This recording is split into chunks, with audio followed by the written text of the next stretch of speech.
আমাদের মুন্সিগঞ্জ বাজার দেখা যাচ্ছে না, কষায় ঢাকি গেছে। এত কষা দেখতে পাচ্ছ বন্ধুরা, একবারে অন্ধকারে কাউকে দেখাই যাচ্ছে না কষাতে। আসসালামু আলাইকুম বন্ধুরা, দেখতে পাচ্ছেন আমি শুনি যে ফ্লোর লেভেল করার পরে দেখতে পাচ্ছেন যে হলো ফ্লোরে পলিথিন পাইছি। আর পলিথিন সব সময় আপনাদেরকে একটা নিজেকে ভাবতে হবে যে ফ্লোরের পলিথিন শুনি বিমের উপরে তোলা যাবে না, তাহলে ঢালাইটা বিমের সাথে ধরবে না। সেই হিসেবে বিমের সাইড দিয়ে 1 ইঞ্চি সাইড দিয়ে দিবেন। আর দেখতে পাচ্ছেন আমি শুনি ফ্লোরে এই যে রড পাইছি, আপনার 10 ইঞ্চি দূরত্ব দিব। এখনও মাপ দিইনি, অবশ্যই আমাদের কাজ চলছে। এগুলা বিমের উপর দিয়ে একদম সরাসরি এই ফ্লোরের রডগুলা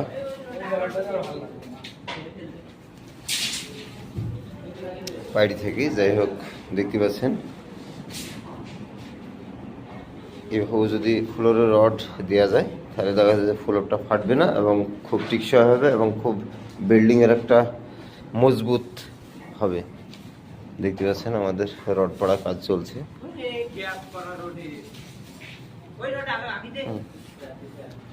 এখানে আমরা 10 ইঞ্চি মাপ করি আমরা রড পারব এবং তারপরে আমরা ঘুরিয়ে রড দেওয়ার পরে ঢালাই করব।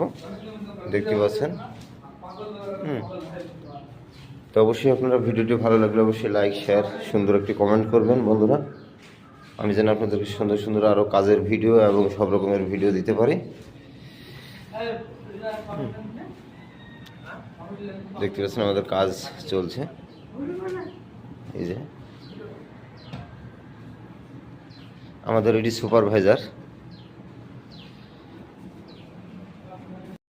দেয় না, যারা একটু বিল্ডিং এর দুর্বলতা মাটি থাকলে সেখানে আমরা ফ্লোরে রড দিয়ে থাকি।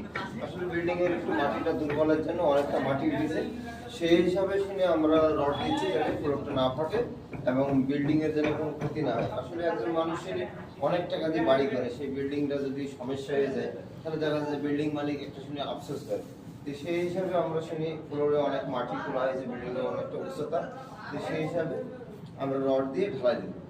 ভিডিওটি ভালো লাগলে অবশ্যই লাইক শেয়ার করবেন বন্ধুরা, আমি যেন আরো সুন্দর সুন্দর ভিডিও আপনাদের কাছে উপহার দিতে পারি।